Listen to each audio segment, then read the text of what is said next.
My name is Grant. I'm 41 years old, a high school shop teacher in Tulsa, Oklahoma. My wife Becca and I bought our house 7 years ago. We have 2 kids. Liam is 12. Sophie just turned 9. It's the kind of street where everyone knows everyone. Block parties in the summer, Christmas lights the day after Thanksgiving. The kind of place where nothing bad happens. That's what we always told ourselves. Our neighbor Ray Dempsey lived alone next door, 67 years old. His wife passed 2 years back, waved at us every morning from his porch. He was part of the street. I installed a security camera system last spring. 4 cameras covering the property, front porch and driveway, back door and garage side. Becca's parents got it for us as a gift. I set up the app on my phone, checked it once or twice and mostly forgot about it. The night it happened was a Tuesday in November. A cold front had come through that afternoon. Temperature dropped below freezing after sunset. Wind was rattling the storm door downstairs. Rain turned to sleet around midnight. It tapped against the bedroom window, steady and sharp against the glass. Becca fell asleep around 10:30. I stayed up reading on my phone. Sometime after midnight, I put it down and closed my eyes. The sleet was the last thing I heard. I woke to a different sound. Not the wind, not the sleet. Something inside the house. A dull, heavy thud.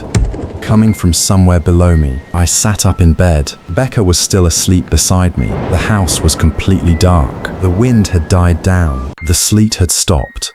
The silence felt wrong, thick, like the house was holding its breath. Then I heard it again, a creak.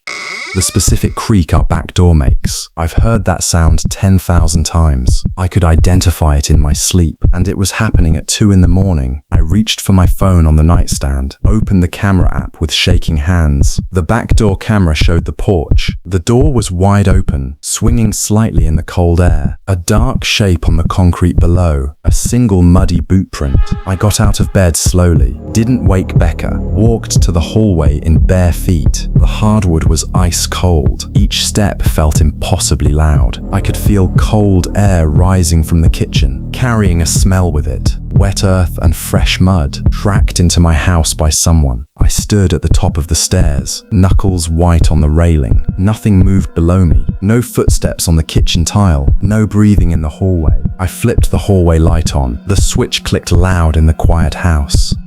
Fast movement downstairs. Someone scrambling across the kitchen. Something hitting a chair. The back door creak again. The storm door banging shut. Then absolute silence. I ran down the stairs. The kitchen was empty, back door wide open, cold air pouring through, mud on the tile, a boot print near the counter. The window next to the door had a small hole. Someone punched through near the lock, reached in and turned the deadbolt. I checked every room on the first floor, every closet, the basement. Nobody. I woke Becca. She ran to check the kids. Both asleep, both safe. Nothing had been disturbed. We called the police. They arrived in 12 minutes. Blue lights spinning against the houses. A neighbor's dog started barking. Then another one down the block. The whole street was waking up. The officers checked the yard with flashlights. Boot prints in the mud, deep impressions in the soft ground, leading from the back fence across our lawn. A second trail of prints going next door, to Ray Dempsey's house. An officer knocked on Ray's door. 3 firm knocks. No answer. He knocked harder, called Ray's name. Nothing. He tried the handle. It opened. They found Ray on his kitchen floor. He'd been beaten badly. He was gone. I stood on the porch watching the ambulance arrive. The paramedics didn't rush. They already knew. Becca was behind me crying. Sophie was at the upstairs window looking down. The same boot prints were in Ray's kitchen. The detective arrived within the hour. He asked about my cameras. I'd forgotten about them completely. We pulled up the footage on my laptop. The driveway camera caught him first. A figure crossing the street at 2:11 a.m. Hood up, dark jacket, something in his right hand. He walked straight to Ray's house, went around the side, out of frame. 23 minutes later he came back, walking differently, faster. He crossed our driveway to the back fence, climbed over in one motion. The back door camera picked him up. He walked across our yard, stood at the back door for 2 minutes, looking at the window. Then he punched through the glass, reached in, turned the lock, stepped inside my house. The timestamp showed him entering at 2:38. I didn't wake up until 2:41. 3 minutes in the dark. He was inside my kitchen for 3 minutes. I turned on the hallway light at 2:42. The camera showed him exit at 2:42. The exact same second. He heard the switch, saw the light under the door, and ran. The detective looked at me for a long time. Your kitchen is directly below your kids' rooms. I nodded. The stairs are right off the kitchen. 3 minutes in the dark. The stairs were right there. My children sleeping directly above him. If I hadn't woken up. He was 3 minutes from their door. They never caught him. The boot prints matched a common work boot. No DNA, no fingerprints. His hood covered his face on every frame. Ray's case is still open. We moved 4 months later. New alarm system. Cameras on every corner. I check the footage every night before I sleep. Becca says I've changed. She says I check the locks too many times. She's right. I don't sleep past 2 a.m. anymore. Every night I wake at the same time. The exact minute my camera caught him crossing the street. I lie there listening to the house, waiting for a door that shouldn't open, knowing somewhere out there he's still walking. My name is Crystal. I'm 32 years old. I live with my husband Jack in Charlotte. We both work downtown. Normal jobs, normal routines. The only unusual thing is my schedule. I'm a project manager at a construction firm. 2 or 3 nights a week I get home after midnight. Jack teaches 5th grade. He's up at 5:30 every morning. By 10 he's usually asleep. So when I come home late, the house is dark, quiet. Still, we have a security camera above the garage. Jack installed it after a package got stolen. It covers the driveway and most of the front walk. Not all of it. There's a blind spot beside the front door, a strip of shadow by the porch column. Jack said we should remount the camera higher. We never got around to it. The night it happened was a Thursday in March. Cold rain all evening. I was stuck at a job site, a concrete pour that had to be redone. By the time I left it was after 3 a.m. I pulled into the driveway at 3:07. The street was empty. No headlights, no movement in any window, just wet pavement and dark houses. I shut off the engine, sat there for a second, tired, completely drained. I checked my phone, a text from Jack earlier that night. Drive safe, doors unlocked, love you. I stepped out into the cold. The air smelled like wet mulch and asphalt. I shut the car door. The auto lock beep echoed off the houses. Too loud for that hour. I started walking up the driveway. Then I heard it. A soft scrape, not behind me, not from the street. To my right, from the porch. I stopped. The sound stopped too. I turned my head slowly. The porch light was off. The street light gave me just enough to see. The steps, the doormat, the porch column, that strip of shadow beside the door. Nothing moved. Rain dripped from the gutter. A dog barked once down the block. Then silence. I told myself it was nothing. Runoff, a branch scraping wood. I walked faster, keys already in my hand, my shoulders tight. Stepped onto the porch, unlocked the door, went inside, closed it behind me, locked the deadbolt, then the chain. And only then did I breathe. The house was warm and dark. Jack was asleep upstairs. I kicked off my shoes, set my bag by the stairs, drank a glass of water, went to bed. Jack rolled toward me in his sleep. I thought that was the end of it. 2 days later, on Saturday morning, Jack was checking the camera. A package was supposed to arrive. He was scrolling through footage. Then he stopped. Crystal, he turned the phone toward me. Thursday night, 3:07 a.m. My car pulling into the driveway, me sitting inside before getting out. Jack said watch the porch. I did. At first nothing. Then I opened the car door on camera. The exposure shifted. The darkness by the front door changed shape. A man was already standing there, not walking up from the sidewalk, not crossing the yard. Already on my porch, pressed into the blind spot beside the column. So still I hadn't seen him. So still the camera barely caught him. The footage showed me turning toward the porch. The exact moment I heard that scrape. He didn't move, not even a little. I was looking almost straight at him, and I still didn't see him. Then I watched myself walk up the steps, past the column, past the shadow, past him.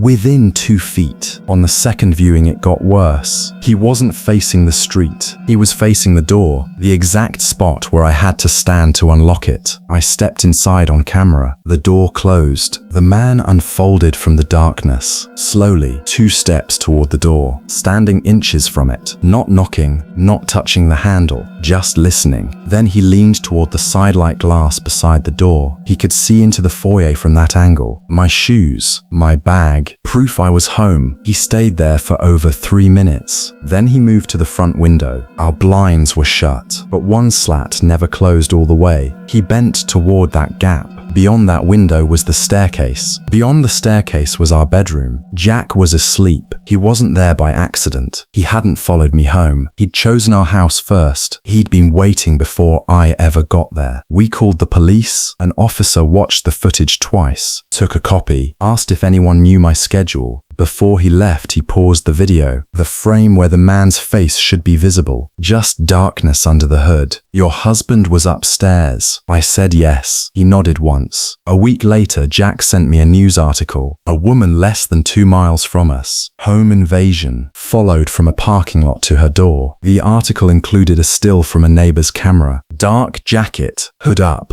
The same stillness. We added more cameras that week. I don't come home alone after dark anymore. Jack picks me up every night, but sometimes I replay the footage in my head. The wet driveway, my keys in my hand, that soft scrape in the dark, and me looking straight at where he was standing, close enough to touch. The camera proved I wasn't alone.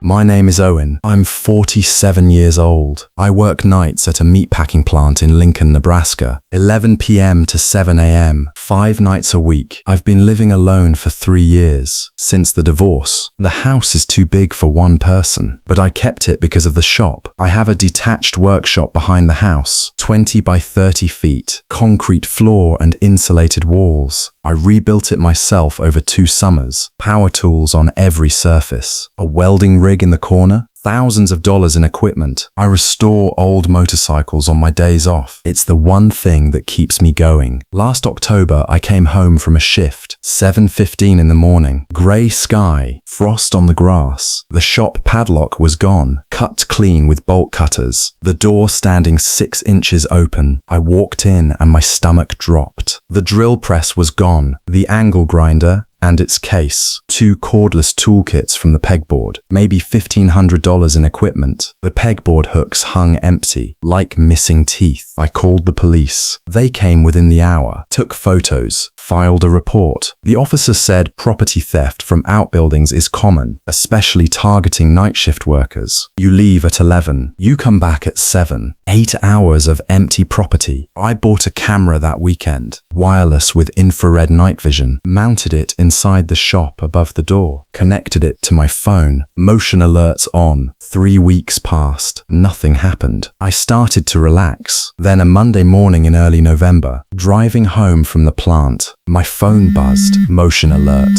shop camera, timestamp 4:22 a.m. I pulled over and opened the footage. A figure in the shop, same bolt cutter technique on the new lock. He moved fast, grabbed the portable welder, grabbed a socket set, in and out in under 3 minutes. Clean and professional. But that wasn't what stopped me. Before entering the shop, he walked past the camera, coming from the direction of the house, not from the street, not from the back fence, from my back porch. I drove home fast, checked every door and window, all locked, nothing missing inside, but the back porch light was out. I checked the bulb, not burned out, unscrewed by hand. 1 full turn, just enough to kill the light. I reported the second theft, showed the footage, showed the unscrewed bulb. The officer flagged the address. That night I bought a second camera, mounted it under the porch eave, aimed at the yard between house and shop. 2 angles now. Nothing Monday night, nothing Tuesday or Wednesday. Thursday, 4:11 a.m., motion alert. Porch camera. I opened the feed from the break room, fluorescent lights buzzing overhead, coffee machine dripping. The screen glowed in the dark. A man stood at the edge of my yard, just inside the fence line, hood up, standing perfectly still, facing the house, not the shop. He stood there for 2 full minutes, not moving, just watching. I could see his breath in the cold air. A dog barked somewhere in the distance. He didn't flinch. Then he walked across the yard, but he didn't go to the shop. He went straight to the house, window to window. He walked the entire perimeter, stopping at each window, pressing close to the glass. He tried the back door handle, locked. He moved to the laundry room window, cupped his hands against the glass, looking for someone. After circling the house, he crossed to the shop, cut the lock, took a reciprocating saw, left through the back fence. 11 minutes on my property, 7 of them spent on the house, not the shop. The tools were never the point. Every time he came, he checked the house first. The porch light wasn't unscrewed for the shop. It was unscrewed so he could see through my windows. I called the detective the next morning, showed him both cameras. He watched the footage twice, paused it on the window scene. The man's face pressed against the glass, hands cupped around his eyes. He's not a burglar, the detective said. Burglars go straight to the target. This guy is casing your home. They set up an unmarked car 3 nights a week. On the second night, they spotted him coming over the back fence at 3:40. They let him land, then lit him up. He didn't run, just stood there blinking in the light. His name was Curtis Payne, 39, lived across the railroad tracks. He had a piece of paper in his pocket, my work schedule written on it, which nights I worked, which nights I had overtime. The paper listed 3 addresses, mine and 2 others, all night shift workers, all living alone. When they searched his apartment, they found my tools, and tools from the other 2 houses. But that's not what the detective called about. Zip ties, duct tape, a hunting knife still in the packaging, a hand-drawn floor plan of my house, every room labeled, including my bedroom. He was never coming for the tools. He was practicing the approach, learning the property, testing every lock and window, building towards something else. The detective told me Curtis had done time, aggravated assault, released 18 months ago. He was escalating, and I was next on the list. I changed every lock, installed floodlights on all 4 sides, cameras everywhere, got a German Shepherd from a rescue, quit the night shift, took a pay cut to switch to days, but every night around 4 a.m., I wake up, the dog lifts his head when I move. I check the cameras. I check the locks. I stand at the back window and stare at the yard, and I think about those 7 minutes. Face pressed against the glass, hands cupped around his eyes, looking for me.